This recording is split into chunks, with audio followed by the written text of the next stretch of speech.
So good evening and welcome to Joy News Prime live from our studio here in Kokomlemle, Accra. Coming up tonight, the alarming rate of youth unemployment in Ghana, as the latest Statistical Service report reveals that the unemployment rate among the youth shot up by 25% in just a year. Of our population that at any point in time they are employed, those who are working by themselves, own account workers, and those who are contributing family workers. The security implications of the current youth unemployment budge, as it emerges that the bulk of this youth group is neither in school nor in any training or unemployment. Now also, there is simmering tension in the Savannah region as influx of about 500 migrants create fear among community folk in the region. We're live in the region with update. Also, Joy News can confirm that Vice President Dr. Mahmoud Bawumia has confirmed to MPP MPs he will be seeking to lead the party into the 2024 election. And 5 years after license of Gold Coast Fund Management being revoked by the Security and Exchange Commission, customers with locked up funds say they have not been paid. People are dying because of these locked up funds. We have over 800 of our pensioners, customers of our members died and gone. And if government has so released the money to you, you could be mean enough, you could be insensitive enough to keep this money for your parochial interest. Also, after 4 years of the murder of investigative journalist Ahmed Hussein Swale, GJ revealed that Ghana police is yet to forward docket on investigations into his murder to the Attorney General. The Attorney General and Minister of Justice disclosed that the docket on Ahmed Swale had not reached his office, considering the fact that his office has prosecutorial powers. In just a year, the rate of youth unemployment in Ghana has shot up to 25% from previous 19.5%. That according to the latest Ghana Statistical Service data, which reveals that a sizable number of this group is neither in school nor in any training or unemployment. In all, over 1.7 million Ghanaians are unemployed, with some unable to find jobs, unable to find food to eat, and are multidimensionally poor. 2 out of every 3 females in Ghana are unemployed. That's the findings of the annual Household Income and Expenditure Survey released by the Ghana Statistical Service covering 2022. The government statistician is hopeful that these findings will aid policymakers make informed decisions to address the problem. So although we are talking about 11 million of our population that at any point in time they are employed, those who are working by themselves, own account workers, and those who are contributing family workers, largely they do not have any forms of contract binding what they do. It's about 2/3 of that. Then we find female dominating among those who are vulnerably employed with a percentage point difference of about 21%. So this is the headline figure that we've always worked with when we come to unemployment, whether it's 13.4, 13.7, 13.9. And as I indicated, we are always concerned about this figure. We didn't deviate from what we know from the census in terms of what our unemployment rate is. During the 2021 population and housing census, we got an unemployment rate of 13.4. And throughout the 3 quarters that we followed the same households, we still have figures in the region of 13.4 and 13.9, depicting the unemployment rate that we have in Ghana. Consistent with our censuses and our surveys, we've seen this as predominantly an urban phenomenon. Honorable Deputy Minister, distinguished ladies and gentlemen, let's slow down the conversation on that. And now let's begin to think about what is happening to whether somebody is employed or somebody is not employed. The benefit that you get from following the same people. So we took our third quarter data and looked at those who were unemployed and went back to the first quarter and looked at what they were doing in the first quarter, and find out whether the characteristics of what they were doing in the first quarter made them susceptible to unemployment in the third quarter. And what we saw is that in the first quarter of 2022, those who were unemployed in the third quarter, about 2/3 of them were in vulnerable employment. And this goes back to emphasize the point that it's the characteristics of what they do That is what we need to pay emphasis on rather than the rate. So those who are unemployed in the third quarter, go back to the first quarter, find out what they are doing, and what they were doing in the first quarter were activities that we characterize as vulnerable employment. Specifically those who are in non-agri self-employed without employees, about a third of it, agricultural contributing worker, about 17% of that. That alone is taking about 50% of those who were employed in the first quarter but were doing vulnerable work. And for that reason, in the third quarter, they became unemployed. Now, Isaac Kofi of our research desk has been poring over the data and joins me in studio to break it down for us. Kofi, what more does the survey really say? So first, let's look at the outlook of Ghana's labor force. So currently, the labor force is around 12.76 million people. When we did the population and housing census, it was around 11.55 million people. So it means labor force has actually increased by more than 10%. Those who are currently employed of the labor force, around 11 million people. Unemployed rate is almost 2 million people that we're talking about. So it means those who are 15 years and above. Now, because the discussion is focused on youth unemployment, let's look at how that is also looking. So the national average, which is the overall unemployment rate, is 13.4%. But if you compare this to youth unemployment, if you include those who are not in any form of education and are not in any form of training, then we can find 25% of these youth. So if you compare this, you could see the difference. But youth unemployment, according to the 2021 population and housing census, is around 19.7%. And if you look at this, chart as well, where we are comparing the 2021 population and housing census and what the third quarter is also reporting. And then it means that in 2021, this was youth unemployment. Those who are simply unemployment, they are ready for work, but they are without work. Ready and available, actually. But if you look at those who are ready and available, when they are without work, they are not in any form of education or training, then it means that the figure moves from 19.7 to 25%. So it means that currently, if you should sample about 100 Ghanaian youth who are between the ages of 15 and 35 years, and you want to know those who are unemployed, not in any form of education, or are currently not in any form of training, then it means that if you sample 100 people, you find 25 of these people involving here. Now, you know that we've been talking about linking unemployment to national security. And if you look at our national security, strategy document, one of the key threats to the security of our country is youth unemployment. So to have a staggering youth unemployment rate of 19.7% is worrying and dire. Interesting.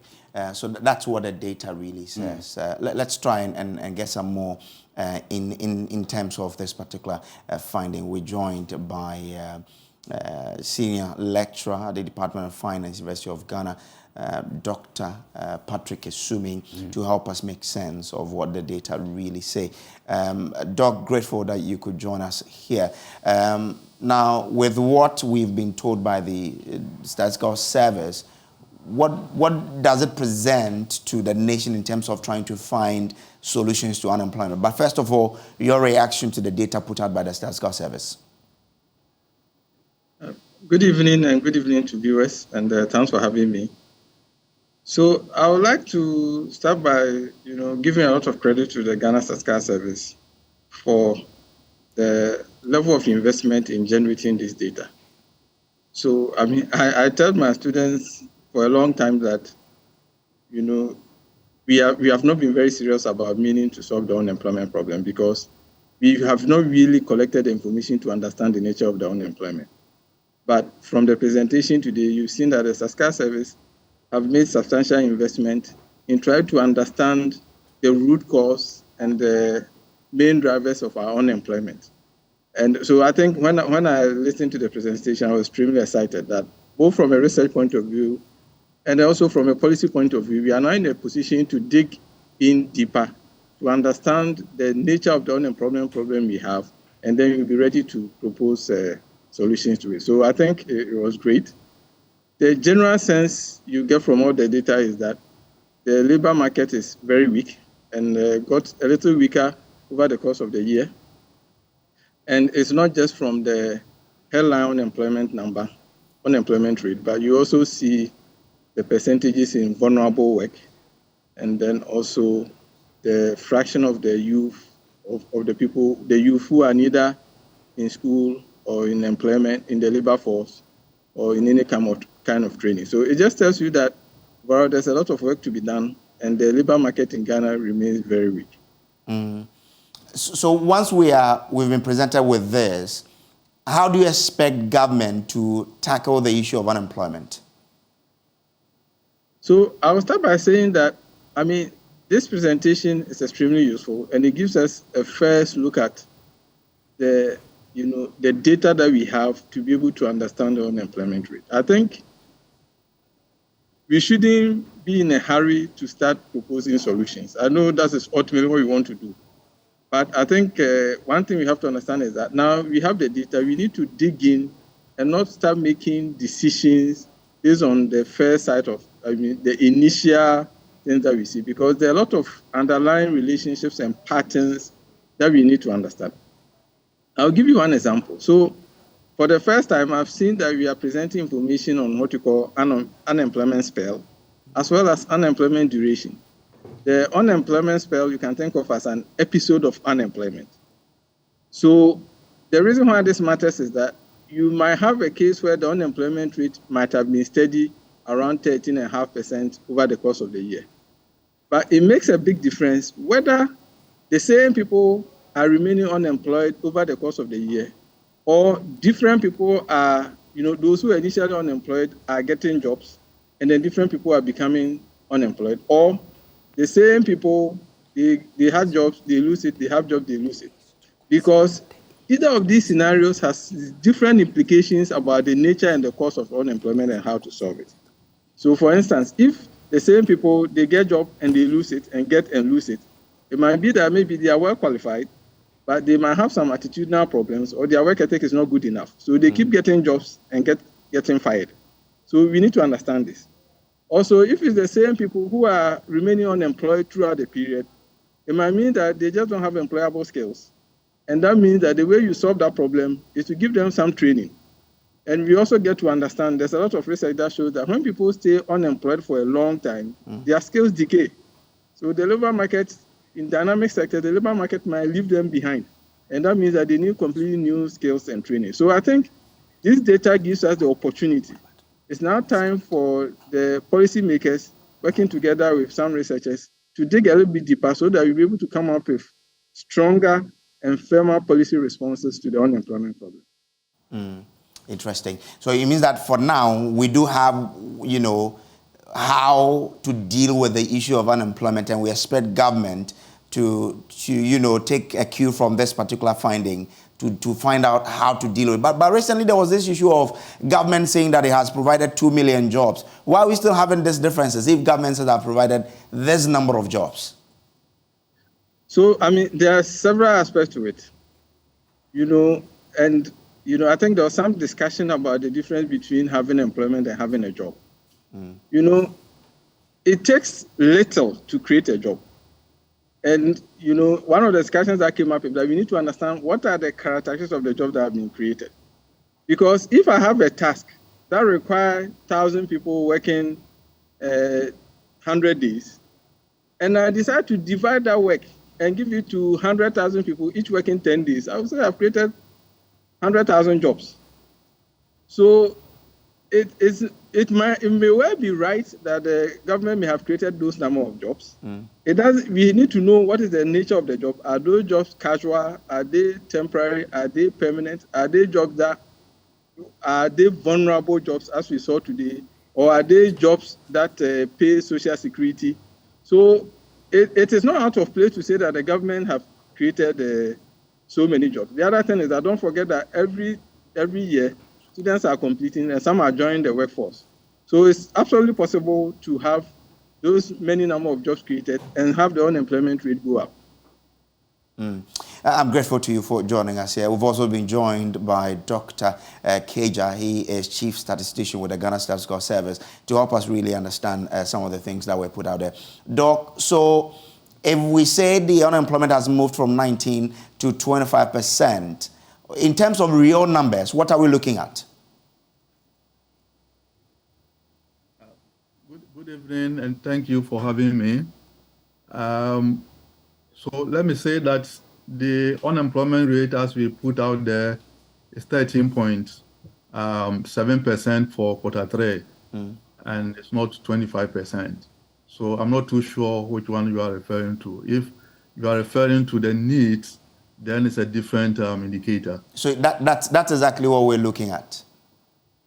Okay, so the needs is an acronym that is referring to the youth population that are not in employment, they are not in education, and they are not in training. So ideally, we expect an individual, a youth for that matter, to either be in education in school or engaging in some form of training or should be employed. So it should be in any of these. Okay. But then you find some of them who are not in any of the three. And that is what we are referring to as the need. And the percentage, I think, is around 25%, as you pointed out. But then in terms of numbers, it translates to about 2.5 million persons. Wow, about 2.5 persons. And these are youth, right? These are youth, yes. Youth, and so we are using the definition of youth in Ghana, which is the population between 15 and 35 years. That's a lot. We also do hear about women who are unemployed. What is the real numbers here in terms of women who are unemployed? Yeah, so we find that the total number unemployed we find to be 1.76 million, and out of that we find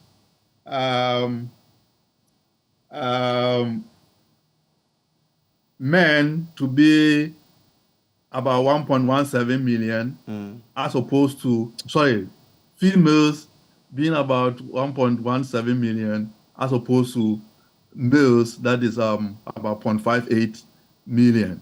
Okay. And so you're talking about, of the number that is unemployed, you find about 2/3 of them being females. 2/3 of the number being females. That's a lot then. Do we know the reasons that are contributing to this number of females being unemployed? Unfortunately, this is a quantitative study.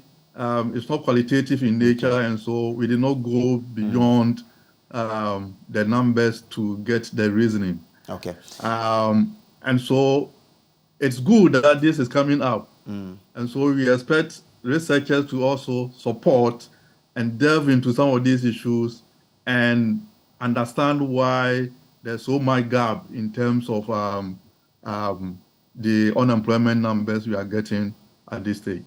Doc, I'm so grateful to you for joining us. Dr. Kojo is the chief statistician with the Ghana Statistical Service there.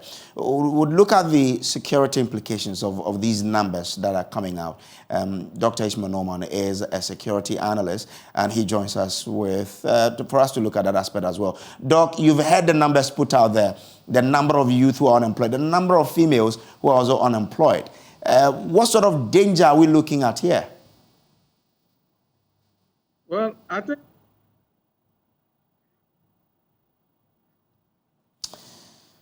all right. Okay. So you're still watching Joy News Prime here, and Kofi, these are very disturbing numbers for you to hear. Very. What should government do with these numbers? This sort of data that it's having. Well, interestingly, this is the first time that I've seen unemployment data where the Statistical Service is pointing to government that we did the analysis and we realized that it starts to peak around age 21. So if you want to do any policy intervention, target those who are 21 years. when you're able to tackle the issue at that point, it solves this, more than 19% unemployment rate that we are seeing. But it's very alarming that if you select, about 3 female who are ready and available for work, about 2 of them are unemployed. That's a staggering figure over there. So 2 out of every 3 female you select who are available and ready to work are actually unemployed.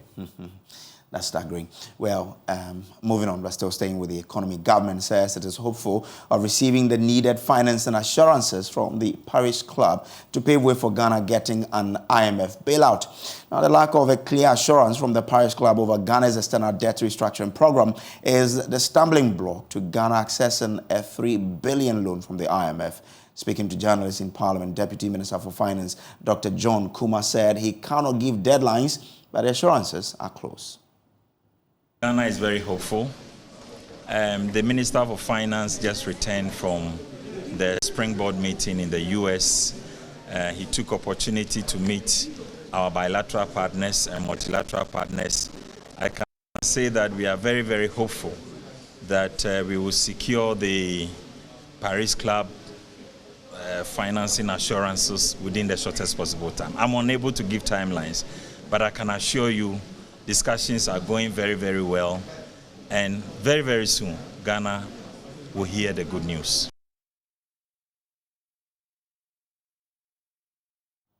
Now, also, Parliament approved more than $700 million in loans at yesterday's emergency sitting. According to Dr. John Kuma, the loans are extremely crucial. It will help the economy in terms of these government priorities and commitments that we have made. Some of these reforms are necessary to achieve efficiency in our financial administration. And then also an important project like the Swami Interchange is very important for government to allocate resources, immediate resources, to see the commencement of the project. And then also the DBG arrangement. At this difficult time, we need the Development Bank of Ghana to also come in with financial resources to support the domestic economy. So these are very positive loans that we believe will impact the economy. Now, there's an influx of about 500 migrants to Fufuso, a suburb of the Central Gonja district in the Savannah region. Residents of the community have expressed fear for the safety of their lives and property as the number of immigrants continue to surge in the region. According to them, the nationality of these people is not known since most of them speak only the Moshi language. However, Joy News checks in the community indicate that the visitors who are arriving in their droves are either citizens of Côte d'Ivoire or Burkina Faso. Salifo Adam is a youth leader in the community.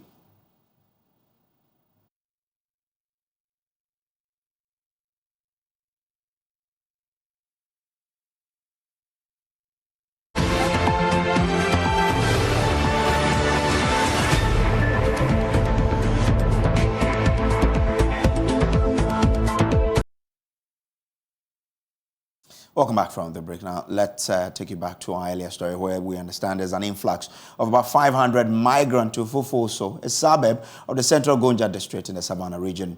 Residents of the community have expressed fear for the safety of their lives and property as the number of immigrants continue to surge in the region. According to them, the nationality of these people are unknown since most of them speak only the Moshi language. However, joining checks in the community indicate that the visitors who are arriving in their droves are either citizens of Côte d'Ivoire or Burkina Faso. Salifo Adam is a youth leader in the community.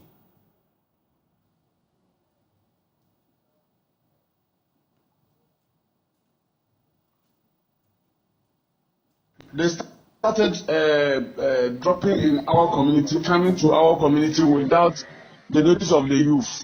We will see that 40, 50 people have just come in a car. Even the car that the car that brings them to the community, we don't even know we don't even know the class. We can't even identify them. They normally come around within 1 o'clock in the morning or 2 o'clock. They normally come only with their wives and some other small children, not even a motorbike. They just come to the community looking for rooms to rent. Actually, it's a threat to the youth of this community. And secondly, they always come here without even our chief and some elders of the community. We the youth even find out from them, and they said for them they don't even understand the language the people are even speaking. They learn their Mosis. If you ask some of them, that some other people who understand the Mosi language, they have a chat with them and they said there is a war between them and some other people around their area within the Burkina side. That is why they are running away to this community. And there are more than 300 currently as I'm speaking to you. So it's a threat to we the youth. Because for the past 5-6 months ago, there was an information and videos circulating that terrorists are moving around to people communities, which we're flipping around people communities, which we don't know. We suspect that this will be one of them. They just move around.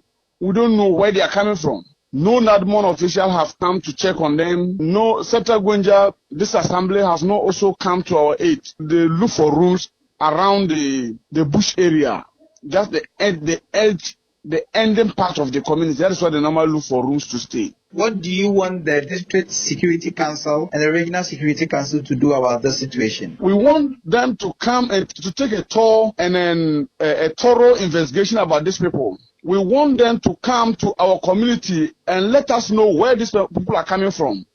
We want them to come and know whom they have contacted before coming to this our community, and we want them to investigate them. We don't know where they are coming from. If care is not taken, one day we'll get up and all of us have been bombed or been killed in this community.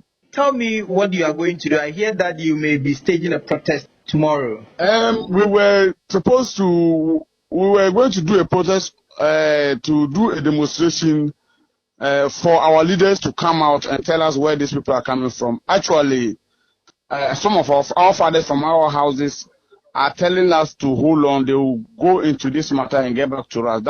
They will come and let us understand what is actually the problem before we then proceed. So that's a youth leader in this community speaking there to my colleague, Richard Kojo Nyako. We've been joined via Zoom by the programs manager at the Ghana Refugee Board, Tete Paddy there. Now, what do you make of what's happening in this community and how should Ghana tackle this? Sorry, a slight correction. I'm the Executive Secretary. Okay. Now, to your question, these persons who are crossing the borders, first of all, if they intend to seek asylum, they need to state their intention that they intend to seek asylum. And then the Ghana Refugee Board would come in. First of all, they need to be screened by security and by us. And then we would register them and take them through the processes that they're required to go through to be recognized as refugees. Interesting. So what should the state of Ghana do now that we understand that they are coming into our community? What should be the approach? So the Ghana Refugee Board is concerned with the humanitarian aspect of the situation, of the whole Burkinabe situation. It does not mean that we are oblivious of the security side of things. It's very critical that we maintain our own security. We guarantee our own security. Otherwise, it would not even be possible for the asylum seekers to stay here if we don't have peace ourselves. And so for us, we do not register any asylum seekers unless we have security clearance. This, for us, is critical.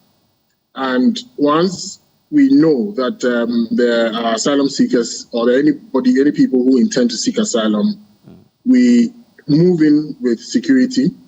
First of all, to guarantee our own safety and the safety of our citizens, and make sure that the asylum seekers themselves are also protected. But we do not do anything without the necessary security. Okay. Grateful to you, Mr. Paddy, for joining us here. Now, to other stories now, and fresh revelations indicates that 4 years after the murder of investigative journalist Ahmed Hussein Swale, the Ghana Police Service is yet to forward docket on investigations into the murder to the Attorney General for the commencement of any legal action on the matter. Ahmed Swale was shot and killed by unknown gunmen in Accra in January of 2019. Despite several promises by government to serve the slain journalist, perpetrators of the crime are yet to be apprehended. Speaking at the 2023 Press Freedom Day celebration in Accra, the GJA President Albert Jumfo revealed that the Attorney General is yet to receive the docket on a police investigation. There is more in the following report. In the past 2 years, Ghana has experienced consistent decline in the World Press Freedom Index.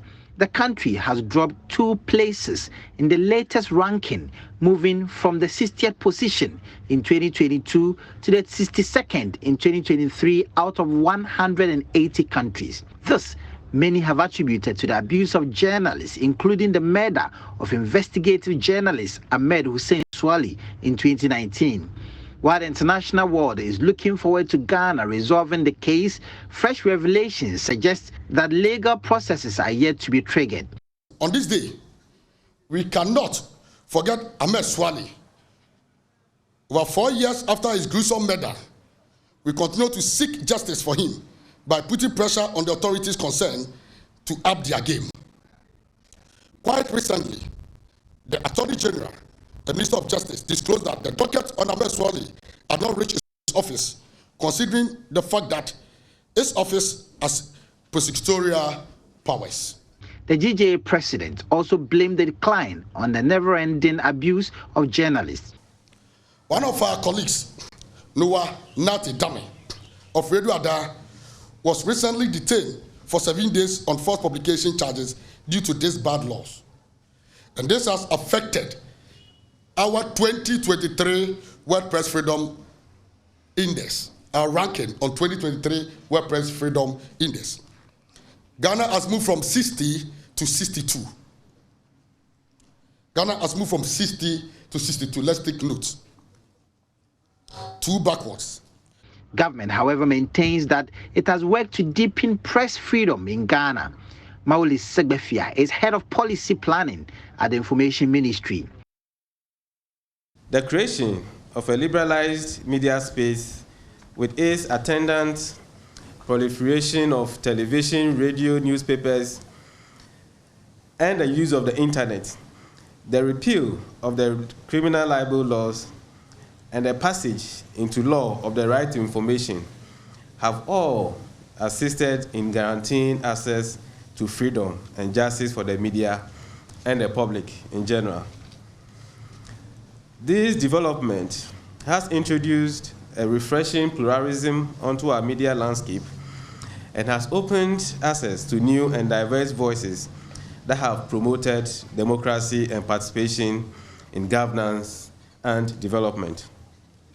It is therefore not surprising that despite the challenges, Ghana's media landscape has largely been highly rated by international experts as free and independent. Speaking at the event, investigative journalist Manasseh Azuri Awuni urged government to admit the existing threats on the lives of journalists and work to tackle the situation. My appeal to the government of Ghana is to stop living in denial. When an investigative journalist was murdered in the Netherlands, the EU said this was an attack on democracy. An investigative journalist was killed in Malta, and it resulted in the resignation of the Prime Minister. An investigative journalist was killed in Ghana here, and the President of our Republic went to the Bar Conference and said this was not an attack on press freedom. If that is not, then what it is? Then the worst of it all is that just last year there was a program at the German ambassador's residence, and the Deputy Minister of Information was there and said we should be cautious in saying Ahmed Swali was a journalist. And her reason, the ministry had done their checks at the the NMC, National Media Commission, the GJA, and also Giba and others, and they did not find Ahmed Swali's name there as a journalist. This, I believe, is not helping in the fight against impunity. Meanwhile, journalists are urged to remain professional in their conduct, especially in these times of the election period. James Kwesiavejis reports, read to you. Now, the Minister of Health, Kojo Menu, has assured government's commitment towards ensuring the universal health coverage for 80% of the country's population by year 2030. Now, according to him, government has developed a comprehensive UHC roadmap towards making this possible. He made the remark at the maiden edition of an international research symposium organized by Farm Access Foundation in conjunction with other health service providers in Accra. There is more in the following report. The one-day conference, which was under the theme Facing the Fact for UHC, Can Research Drive Policy from Innovation in Health Financing and Delivery in Ghana, explored ways of leveraging technology to improve healthcare delivery in Ghana by bridging the gap between research, policy formulation and implementation. Speaking at the conference, the Minister of Health, Kojo Menu, stressed that government remains committed towards attaining universal health coverage for 80% of the country's population by year 2030. The overall UHC goal for Ghana is to attain at least 80% coverage of Ghanaians having access to essential health services. And to realize this, the Ministry of Health is aiming at these broad targets. Attain 100% health insurance coverage for primary level services. Reduce maternal mortality ratio by 2/3 over what we had in 2017. Speaking to Joy News on the sidelines, the Chief Executive Officer of the National Health Insurance Authority, Dr. Okoboy, noted that outcomes of the symposium will help the NHIA in formulating effective policies to expand its current coverage rate from 50% to 70%. About 95% of all disease conditions reported in Ghana are covered by the National Health Insurance. And beyond the 95%, we also stated about 50% of Ghana's population is as we speak currently, is covered or is active on the National Health Insurance. We are working hard to get about 75% by the end of the year. Generally, we are trying to, Ghana, they say that we have so much documents at, I don't want to mention some organizations, but when you go to the ground, little modern technique is being applied. It's because the researcher is in his office, the policymaker is also in his office. So it's work in progress. We are trying to get closer to each other so that we can do better at our work. In a bid to fast-track the attainment of UHC, speakers and participants at the conference stress on the importance of building capacity for young researchers to help guide policy formulation in innovative healthcare financing. Speaking to the press, the operations manager for Farm Access Foundation, Dr. Gifty Sonkwa Mills, explained that effective implementation of research findings would go a long way to fast-track the attainment of the UHC. We have realized that it is important not only to conduct research, but to link the researchers to the policymakers and important stakeholders to ensure that the research findings are actually implemented. Because, as I said, we have done research in so many areas, how to improve healthcare delivery towards attaining universal health coverage, health financing, how to make sure we improve the quality of healthcare delivery, how we ensure that everybody has access to healthcare without catastrophic expenditure. For Joy News, my name is Carlos Carlos. Now, Joy News can confirm that Vice President Dr. Mahamudu Bawumia has confirmed to MPP MPs he will be seeking to lead the party into the 2024 election. Dr. Bawumia has long been rumored as a candidate for the party's primary scheduled for November this year. This latest move, we understand, is to pave way for a formal national announcement. Parliamentary Affairs correspondent Kweku Asante joins us with the details. Kweku, how did this meeting happen and what are we learning?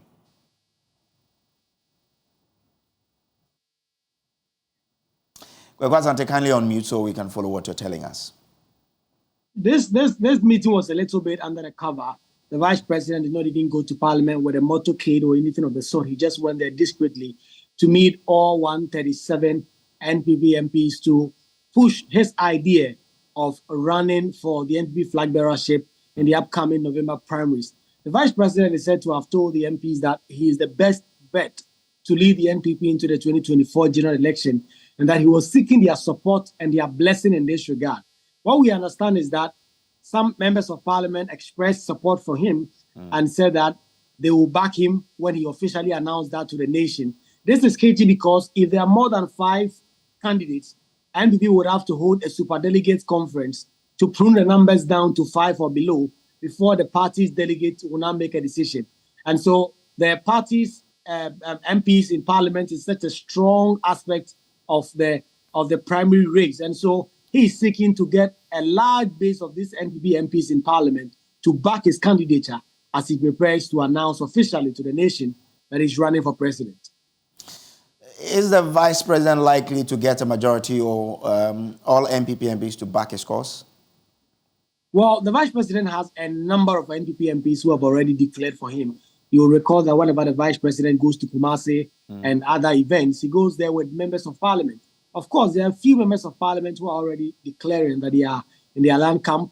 Mind you, there's also another MP who is also running for president in the person of Honorable Kennedy Japan. So it's a bit cagey, but the vice president expects that he will get at least 100 NPP MPs in parliament to back his candidature. You already know that people like OPK, people like Andy Apiakubi and others are said to be supporting Alan Martin. So the vice president cannot bank on all 137 MPs, but his team is confident that they will get at least 100 MPs to back him when he formally declares that. Thank you, Kweku. Let's get on to the phone lines now and speak to Member of Parliament for Yendi constituency, Farouk Aliyu Mahama. Grateful that you could join us here. What exactly did the Vice President tell you?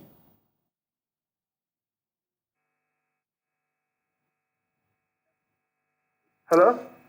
Honorable, if you can hear me, I'm trying to find out from you, what was the message the Vice President delivered to you when he met you this morning? Thank you very much. Good evening, and good evening to your listeners. I think we had a privilege yesterday of receiving 2 prominent people in the party, starting from Kojo Japan, who came yesterday earlier to express his willingness to support seek support from us as members of parliament. And we had that meeting with him later. We had a meeting with our Vice President, Dr. Alhaji Mahmoud Bawumia. So what happened was the Vice President was in Parliament yesterday to meet the majority caucus, and it was a great meeting because the Vice President came to but I'm trying to find out from you, what was his message to you when he met you? The Vice President was simply just in to inform members of Parliament of his intention. And if you care to know, members of Parliament are the stakeholders in the party. And obviously it is respectful and in the right place for the Vice President to come and seek our support. And also to declare his intention to Ghanaians and the New Patriotic Party through the structure. And I believe yesterday was a signal to all the MPs that indeed, the Vice President is ready to kickstart. And as we all know, as usual, the Vice President has the support of most of the MPs. I will not say 138, but we have 100 plus of MPs who are openly throwing support for the Vice. And yesterday, the demeanor of MPs, the enthusiasm, and all the happiness which were spelled out in our eagerness to show the Vice President that indeed the members of Parliament and our following is behind the Vice President. We are on course to make sure we make the Vice President the flag bearer to unite the party and reposition the party, because we believe in the Vice President's vision of promoting a brighter future for the prosperous Ghana. And inshallah, after the primaries, we will need the support of other important contenders, and that is why we must be circumspect in whatever we do. We must give respect to other contenders. Competition is part of the MPP culture, and indeed, the Vice President has the demeanor and the temperament to carry us along. Grateful to you. Farouk Aliyu Mahama is MP for Yendi constituency there. You're so watching Joy News Prime. We'll take a break. We'll bring you showbiz. Stay with us.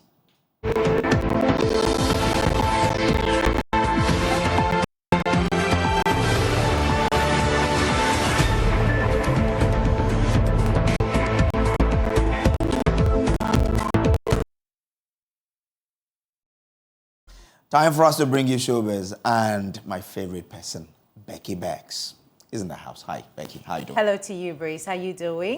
Good. And thanks to those who made your hair. Yeah, beautiful. Silver hair salon and spa. Thank you so much. But let's talk about Freddie Blay. You know that Freddie Blay, you don't always you know the see middle him. name? No. Freddie Wasimewu Blay. Oh wow, that's a fantastic name. So they say I'm dead. For those of you who they say I'm dead. All right. Wasimewu. Okay. Yeah. So Freddie Wasimewu Blay. I had a conversation with him at the recently launched album party of Stonebwoy's Fifth Dimension, and he spoke about the industry. I never knew that he has love for the industry that much. He will support the industry if he's given the chance. He's also saying that creatives must sell their craft to them and to the rest of the world. Freddie Blay, everybody. But definitely, it is not a question of politicians doing the industry players, the activists, those who are involved in it, entertainers themselves. They must take control of what they are doing. They must sell what they are doing. They must enjoy it and invite Ghanaians to participate in it. It is not the fiat of a politician that will build the industry. Politicians will create the environment. Politicians shouldn't smother music and culture. They must encourage it, create the atmosphere for it. But at the end of the day, the players, the key players, the entertainers themselves, the artists themselves, and you, the media, should together help to bring up the industry. The industry has a lot to offer in terms of reaping the economics of it, in terms of making people make money out of it. In Ghana particularly, we have a lot to offer. If we are not careful, Nigeria is taking over. And we are loving Nigerian music more than the Ghanaian music. We need to do more.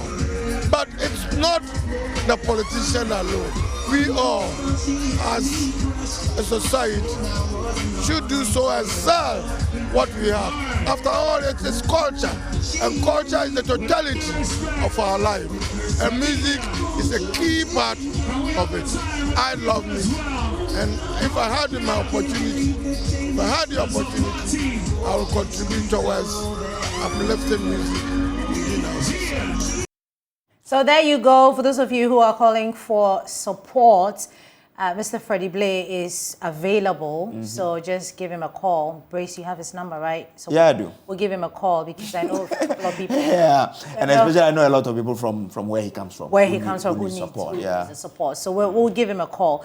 But, I mean, whilst we wait for the call to push through, let's talk about episode. He's been talking about high life music and how he wants to propel that particular sound to the rest of the world.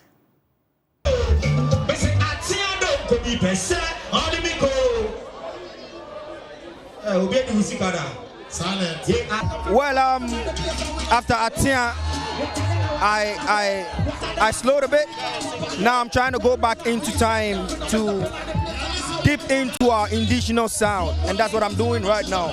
So you'll be hearing more of those sounds, which has a bit of the contemporary vibe on it, you know. So for me, it's just trying to pay reference to some people that we haven't really celebrated in high life yet. So when you hear the sound, definitely it takes you back to the old 60s indigenous kind of sound, and that's what I'm doing. I love it. But what necessitated that? Well, it's growth. It's growth. The episode you knew 2015 is not an episode now, you know, and I feel like our sound is the sound of the future. So let me start it. And how is that going? Amazing. Like my new song of Bra, featuring Sancho Fee, is doing crazy. And because it was recorded live, you can actually feel that vibe, you know. So, yo, watch out. That particular series set to hit your screens. Brace, that'll be all for Showbiz. There's more Showbiz news in our subsequent bulletins, also on myjoyonline.com/. entertainment. And to other people who love you. You have loved ones out there. They love you too much. I love them too. We're grateful too. And then that's how we wrap up today's bulletin. There's more news on myjoyonline.com. My name is Samuel Kojo Brace. And my name is Rebecca Daku. It's because, I need to mention the whole name because we are wrapping up like a whole bulletin. Sorry, everybody. That's my name. Well, up next is Pius Kojo Baka with Prime Business. Stay tuned.